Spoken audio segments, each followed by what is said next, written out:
ملک سے پیسہ چوری کر کے ملک سے باہر لے گئے ہیں۔ ان کی اربوں ڈالر کی جائیدادیں اور پراپرٹیز باہر پڑے ہوئی ہیں۔ اربوں روپے نہیں، اربوں ڈالرز کی ان کی پراپرٹیز باہر پڑی ہیں۔ 30 سال سے پیسہ چوری کر رہے ہیں۔ حدیبیہ پیپر مل جب پہلی دفعہ سامنے آئی تھی تو تب لوگوں کو اندازہ ہوا تھا کہ کس طرح یہ شریف خاندان، جن کا فرنٹ مین تھا اسحاق ڈار، جس نے 2025 اپریل میں 164 کا بیان میجسٹریٹ کے سامنے لکھوایا تھا، اور 164 کا بیان وہ ہوتا ہے جب میجسٹریٹ پوچھتا ہے کہ آپ کے اوپر کوئی دباؤ تو نہیں ہے، تو اس نے کہا نہیں جی میں خود کہنا چاہتا ہوں، کیونکہ اس وقت نواز شریف چھوڑ کے ملک باہر چلا گئے تھے سعودی عربیہ، اور اس میں اس نے بتایا کہ کیسے وہ شریف خاندان کا پیسہ، اس ملک چوری کا پیسہ اس ملک سے لانڈرنگ کر کے یعنی غیر قانونی طور پہ باہر بھیجتا تھا، اور پھر کیسے ادھر وہاں ایک کوئی قاضی فیملی تھی، ان کا نام بھی بینک اکاؤنٹس بتائے، اور وہ پھر کیسے اس پیسے کو واپس پاکستان ریمیٹنسز کے نام پہ بھیجتے تھے، اور وہ پھر شریف خاندان میں چلا جاتا تھا۔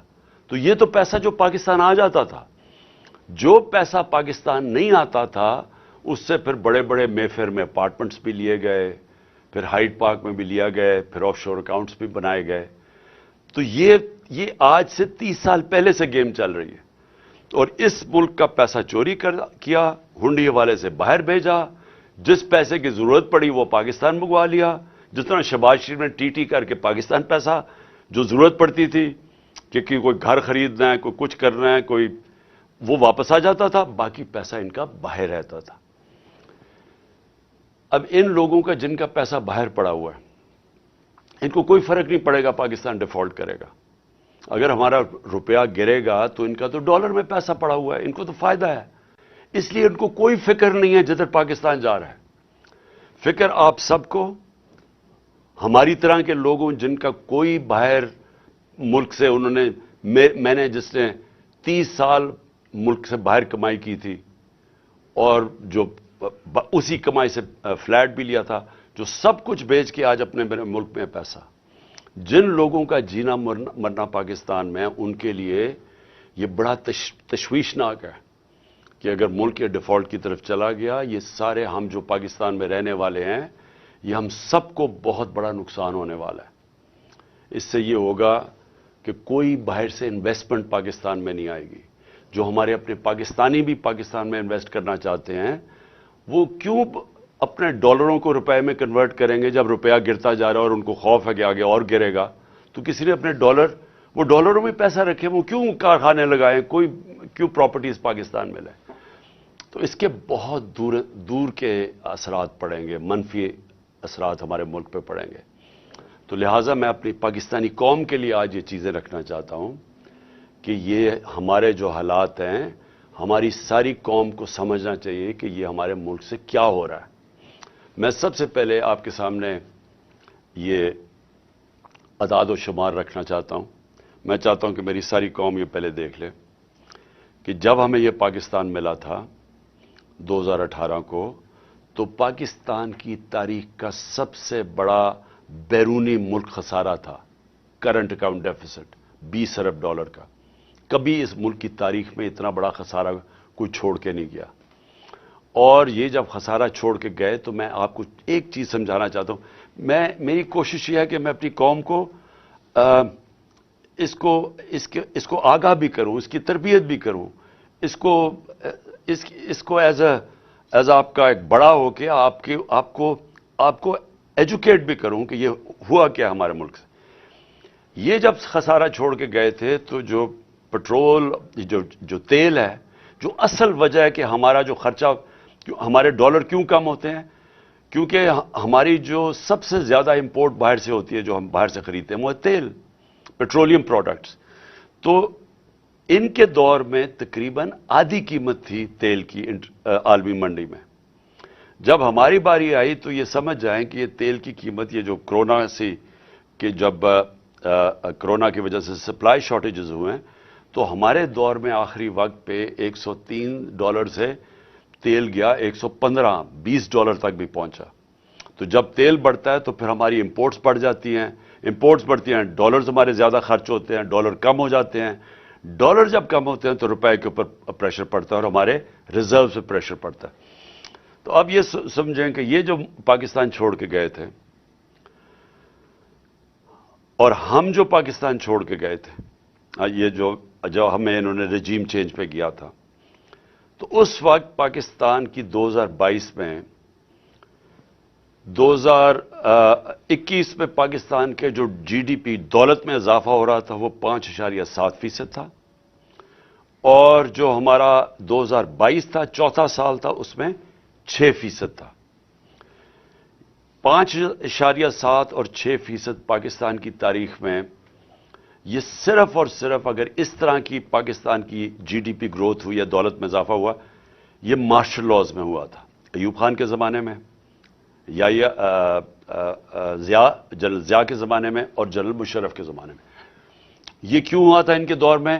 کیونکہ ہم ان کے ساتھ ان کی 2 دفعہ جنگوں میں شرکت کر رہے تھے، افغان وار میں اور وار آن ٹیرر میں، اور اس سے پہلے ہم سیٹو اور سینٹو کے امریکہ کے ساتھ ملے ہوئے تھے پیکٹ میں کولڈ وار کے دوران جب ایوب خان کا دور تھا.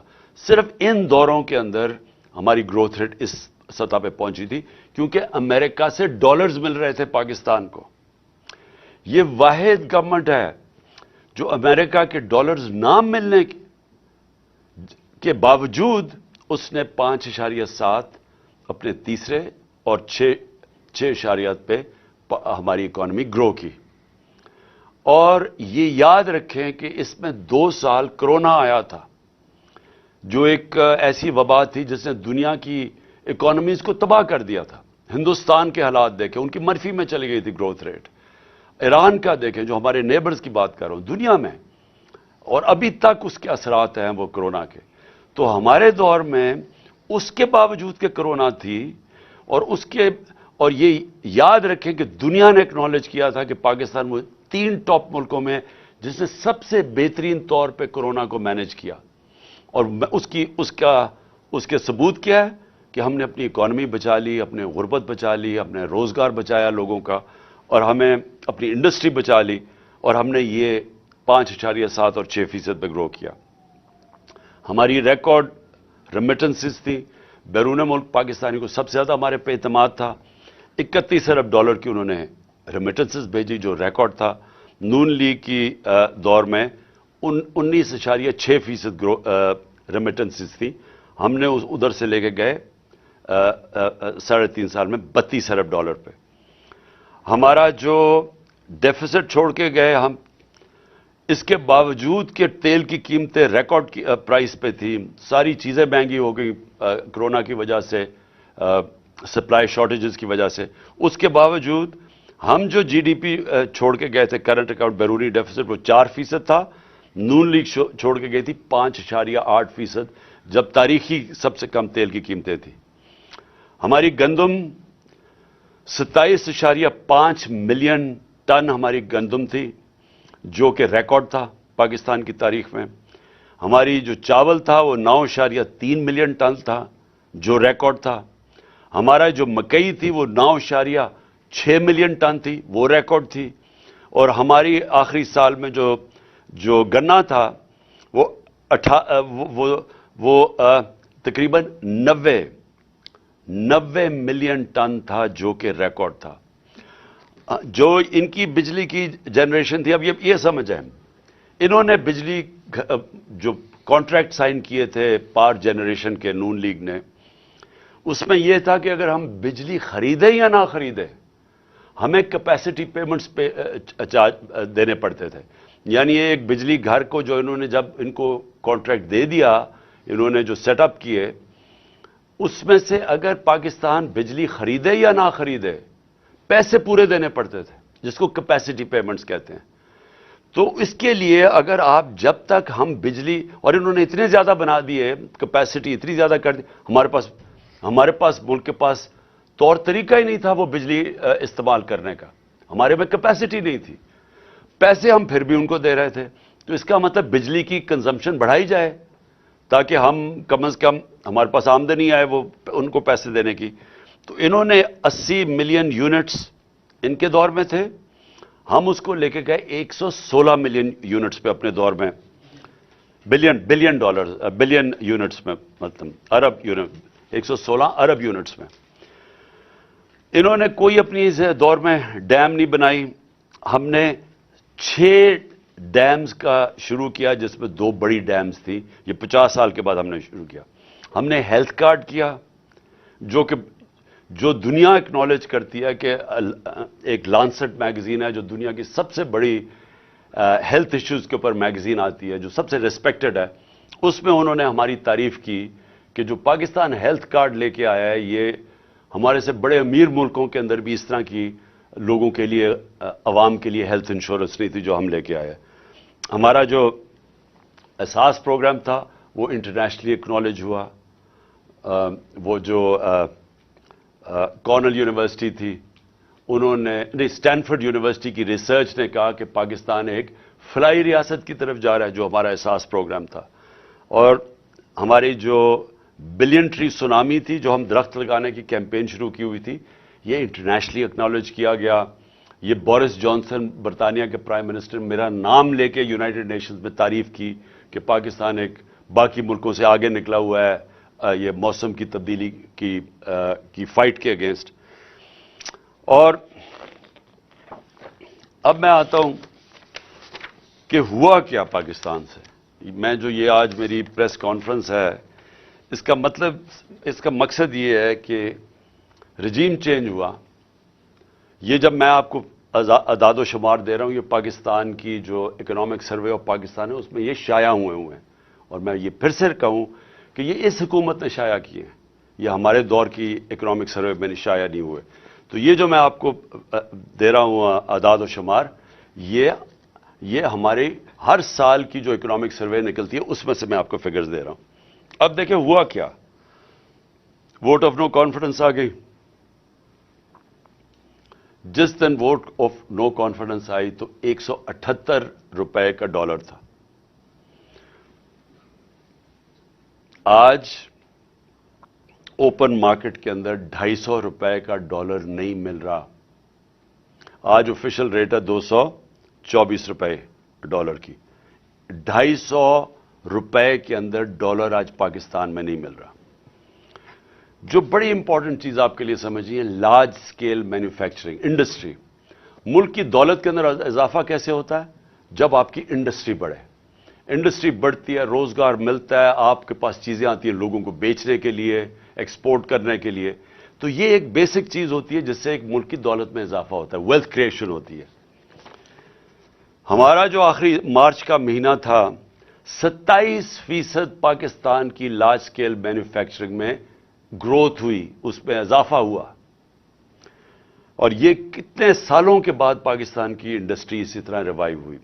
اور انڈسٹری ریوائیو ہونا آسان کام نہیں ہے، کیونکہ انڈسٹری اگر آج فیصلہ بھی آپ کریں گے، ان کو انسینٹیوز بھی دیں گے، تو وہ ٹائم لگتا ہے، کیونکہ فیکٹری مشینری بنانی پڑتی ہے، امپورٹ، وہ سیٹ اپ ہوتا ہے، اس کو ٹائم لگتا ہے۔ آپ اگر آج فیصلہ کریں، فائدہ کریں کسانوں کا، تو آج اگر اس کو انسینٹیوز دیں گے، وہ 6 مہینے 7 مہینے کے بعد وہ فصل اگائے گی۔ لیکن انڈسٹری بڑی دیر لگتا کام ہے۔ ہمیں 2.5 سال لگے اپنی انڈسٹری کو اٹھانے کے لیے، کیونکہ یہ جب نون لیگ گئی تھی، انڈسٹری اس وقت بند ہو چکی تھی۔ فیصل آباد کے اندر جو فیکٹریاں تھیں ٹیکسٹائل کی، ان کو ریل اسٹیٹ کے اندر وہ بدل رہے تھے، تو اور بے روزگاری تھی۔ ہمارے جو یہ مارچ کی اب میں بات کر رہا ہوں، ٹیکسٹائل کا مزدور نہیں مل رہا تھا فیصل آباد میں، باہر سے لوگوں کو مزدوروں کو منگوانا پڑتا تھا۔ ریکارڈ ہماری جو یہ 27.7 پہ ریکارڈ ہماری انڈسٹری بڑھ رہی تھی، جو آج 0.4% پہ پہنچ چکی ہے، ادھر سے گر کے یہاں پہنچ چکی ہے۔ یہ اکتوبر کی فگرز ہے۔ سب سے زیادہ شور مچا ہوا تھا مہنگائی کا، کہ جی مہنگائی مارچ آ گئی، عمران خان نے مہنگائی کر دی، قتل کر دیا لوگوں کو۔ مجھے افسوس سے کہنا پڑتا ہے کہ وہ چینلز جو آج چپ کر کے بیٹھی ہوئی ہیں، سناٹا چھایا ہوا ہے وہاں، بول نہیں رہے، وہ ان کو عمران خان کی گھڑی کی پڑی ہوئی ہے۔ یہ بھی پہلی دفعہ ہوا کہ میں اپنی گھڑی بیچوں، اس کے اوپر ہی شور مچ گیا ہے۔ میری ذاتی گھڑی ہے, میں اسے بیچوں, میں جو مرضی کروں اسے. اس کے اوپر کوئی بات نہیں کر رہا کہ آج لوگوں کا جو معاشی قتل ہو رہا ہے. ہمارے دور میں مائک جا رہا ہوتا تھا سب کے سامنے, اچھا جی بتائیں کتنی مہنگائی ہے, کتنی تکلیف ہے, چن چن کے. آج کیوں نہیں جا رہے؟ آج ذرا یہ سنیں کہ ہمارے دور میں جب لوگوں کے پاس جا رہے تھے مہنگائی کتنی تھی, تو انفلیشن تھی 12.5%. اس پہ جناب بلاول بھٹو نے اتنا جوش میں کہ میں مہنگائی مارچ کرنے لگا ہوں, میں کمپٹان دیں گے اسلام آباد میں پہنچ کے. تو آج مہنگائی کدھر پہنچی ہے؟ 24% کے اوپر. دگنی ہے آج مہنگائی اس دور کی. کوئی کسی کو فکر نہیں ہے کہ مہنگائی میں کیا ہو رہا ہے. 50 سال میں سب سے زیادہ مہنگائی ہے آج پاکستان میں. کتنے لوگ یہ, کتنے وہ میڈیا ہاؤسز اپنے ضمیر جگائیں. پیسہ سب کچھ نہیں ہے. پیسے کے پیچھے چوروں کی نہ مدد کریں.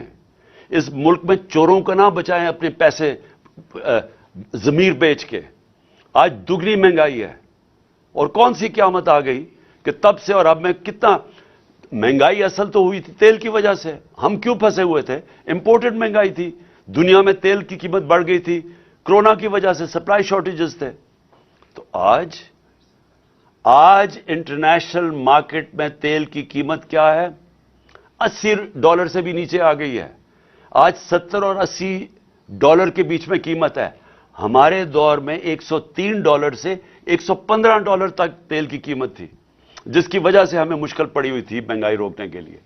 تو ہم جب کہتے تھے کہ باہر سے مہنگائی ہے تب تو کوئی نہیں سنتا تھا. اور آج یہی لوگ جب کہ نیچے آ چکی ہے تیل کی قیمت اور آج مہنگائی اسمانوں پہ ہے, آج سناٹا ہے. آج ہمارے دور میں جو پٹرول اور ڈیزل تھا وہ $150 لیٹر پہ تھا. آج کوئی $234 پہ ایک ہے, 224 پہ ایک ہے, 236 پہ ڈیزل ہے. تو آج کیوں نہیں, جب ڈالر نیچے, جب تیل نیچے آ گیا ہے تو آج کیوں نہیں کسی کو فکر کہ لوگوں کی کمر توڑ دی ہے یہ پٹرول اور ڈیزل کے اسمانوں پہ قیمت گئی ہے جو عام آدمی کو افیکٹ کرتی ہے. پھر جو اب میں خطرناک چیزیں آپ کو بتانے لگا ہوں کہ دیکھیں ہمارا مسئلہ کیا ملک کا.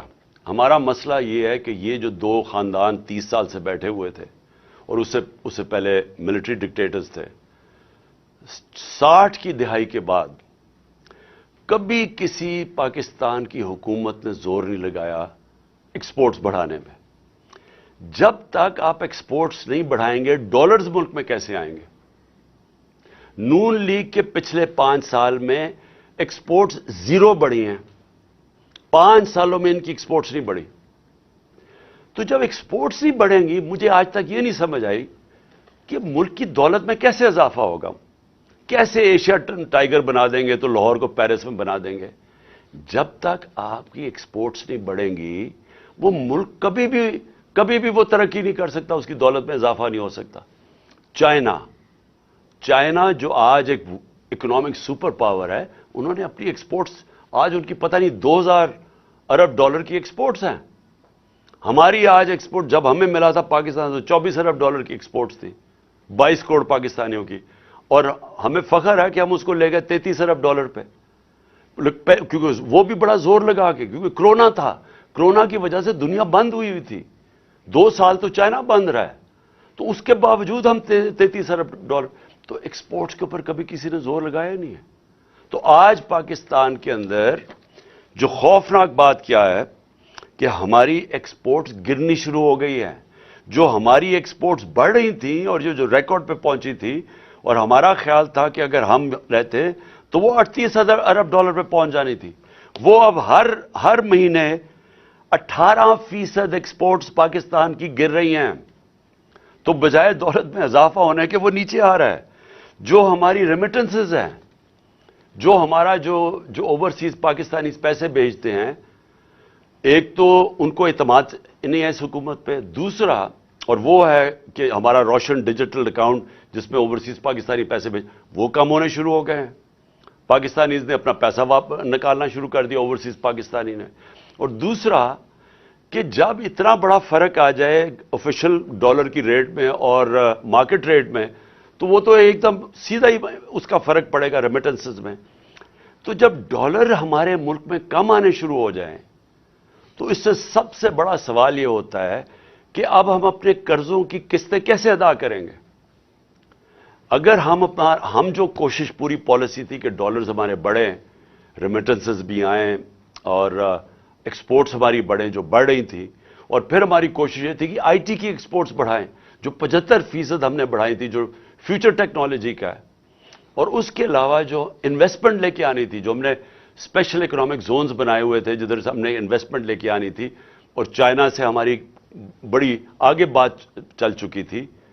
بدقسمتی سے چائنا نے 2 سال پھر سے بند ہو گیا چائنا. تو جو وہ چائنا آنا جانا ہی ناممکن ہو گیا، ان کی جو کوارنٹین لاز ایسے تھے. تو جو ہم نے ان سے اپنی اسپیشل اکنامک زونز میں انویسٹمنٹ کروانی تھی، اس نے بھی ہمارے ڈالر کی انٹیک بڑھانی تھی.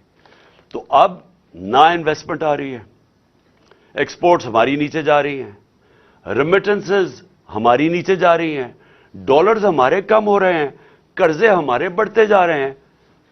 تو کس نے ادا کرنی ہے؟ آج جدھر پاکستان کھڑا ہے، ہم یہ کیسے قسطیں ادا کریں گے؟ اور یہ میں پھر سے اسی پہ آ گیا ہوں کہ مجھے آج کیوں خطرہ ہے، کیوں ہماری طرح کے لوگوں کو خطرہ ہے اور فکر پڑی ہوئی ہے، اور کیوں ان کو نہیں فکر. میں سب سے پوچھتا ہوں، اپنی اسٹیبلشمنٹ سے پوچھتا ہوں، اپنے ہر طبقے کے پاکستانی سے پوچھتا ہوں کہ کیا آپ کو فکر نہیں ہے کہ اب پاکستان کدھر جا رہا ہے؟ میں جب الیکشنز کی بات کرتا ہوں، میں الیکشنز کی اپنی ذات کے لیے نہیں بات کر رہا، میں تحریک انصاف کے لیے نہیں بات کر رہا. تحریک انصاف نے تو جب بھی یہ الیکشن کروائیں گے انشاءاللہ، جس طرح کی پبلک سپورٹ ہے آج پی ٹی آئی کی، پاکستان کی تاریخ میں کسی پولیٹیکل پارٹی کی نہیں تھی. چاروں صوبوں میں پارٹی پھیلی ہوئی، باقی تو 2 پارٹیز رہ گئی ہیں، چھوٹی چھوٹی پارٹیز، صوبائی پارٹیز بن گئی ہیں.